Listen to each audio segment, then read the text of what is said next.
Today's video is sponsored by Paymo. Paymo is the easy way to manage all of your projects and stay on top of your tasks. Whether you work together as a team or perhaps you're a freelancer, Paymo has a task management solution for you.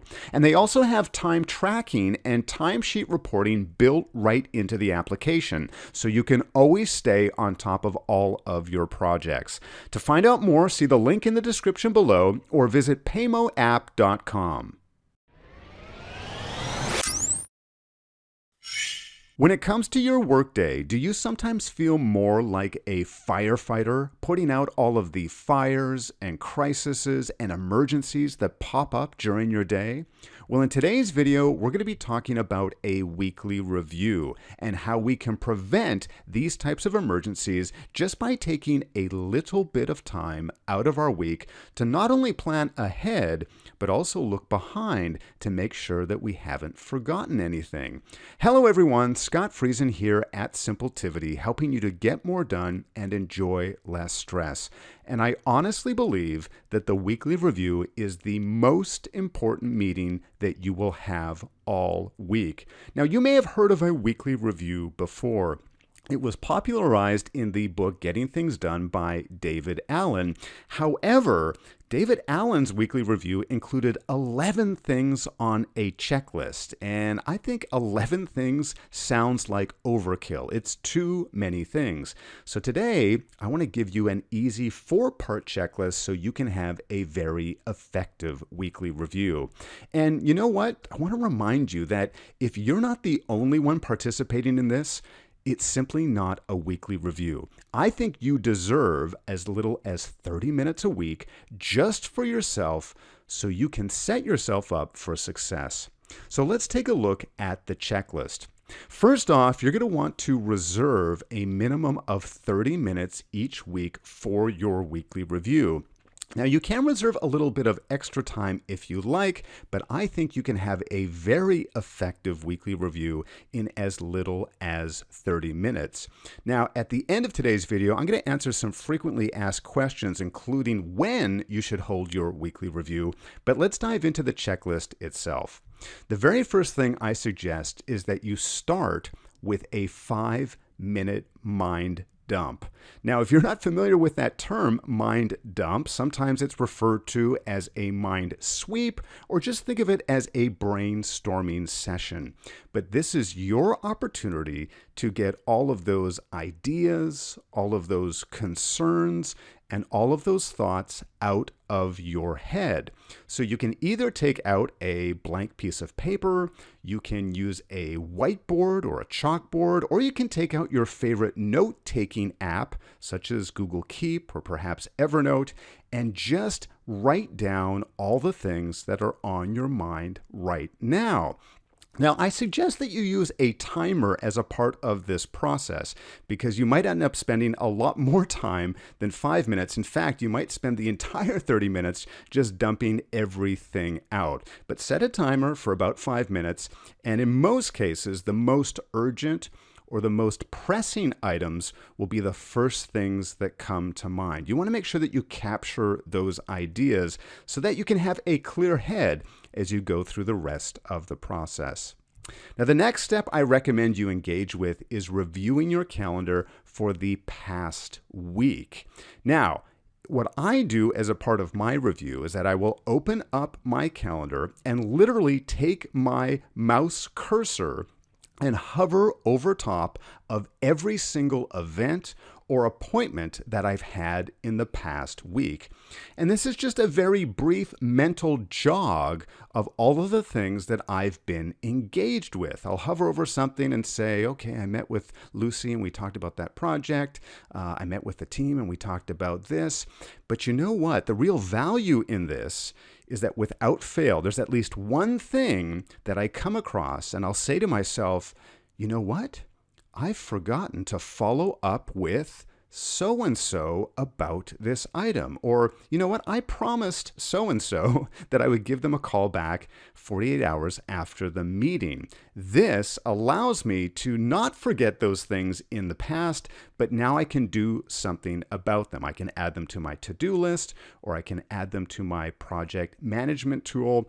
And in some cases, I can do them as a part of my weekly review if it's something very, very quick. Otherwise, I'll add it to the appropriate area and do it later in the day. But this often takes as little as 2 minutes just to review my last 7 days or perhaps my last 5 business days, just to make sure I have not forgotten anything in the past. After we're done looking in the past, we want to look into the future. And I recommend that you review your calendar for the next coming 2 weeks. Now, you can review further than just the next 14 days, but I recommend 2 weeks at a bare minimum. This gives you enough time so that you can prevent those surprises and prevent walking into the office or opening up your laptop and saying, "Oh my goodness, was that today? Or is that meeting happening this morning?" That's exactly what you don't want happening next week or even tomorrow. So as a part of your weekly review, just like we did in step 2, we want to take that cursor or just take your finger and just do a mental jog of every single commitment or meeting or event that you have on your calendar. Make sure that you can prepare in advance. Do you need to send a reminder to others about an upcoming meeting? Do you need to prepare some travel time for perhaps a meeting or a location that you're not familiar with? Do you need to rearrange a meeting because you've double booked yourself sometime in the next 2 weeks? This relieves me of so much stress as I take, again, just a few minutes to look ahead and make sure I can either clear my calendar or adjust my calendar appropriately. Now, the last and final step in the weekly review checklist is to open up your project management tool, or maybe you have some other place where you keep track of all of your goals, and you want to review all of the deadlines and all of your key commitments. This is an opportunity not to actually do things or to get the work done, but just to review the status of everything within those projects. Do you need to negotiate a new deadline depending on where you're at with that project or how other projects are going to affect your work? Do you need to give people a status update of where things are at? Whatever you need to do, this is an ideal time to get that high-level view of all of your projects and key commitments.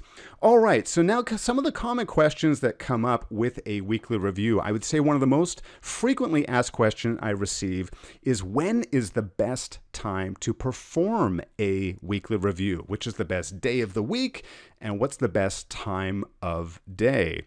Now, I typically recommend starting out and doing your weekly review on a Friday morning. Not just because that's when I do my weekly review, but for most of us, Friday is the last day of the work week. It's our last day before the weekend.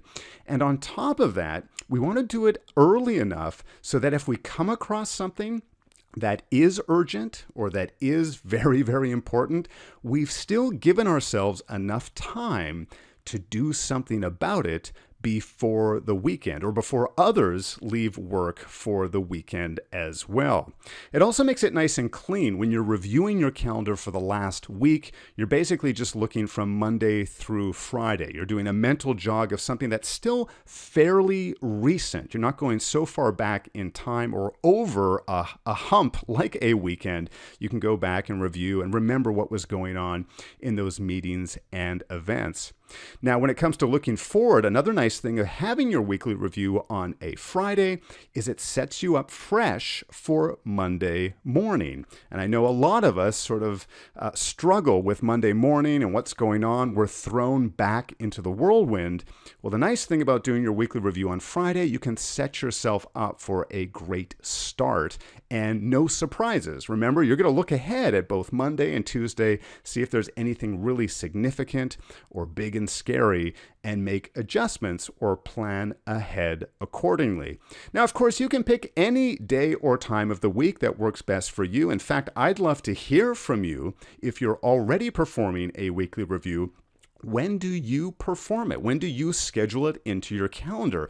And do you actually add it as a real event? That would be my last tip for you, is make sure you actually include this on your calendar. If you don't add it, if you don't give it the priority it deserves, it simply won't happen. So I wish you all the best as you perform your weekly review.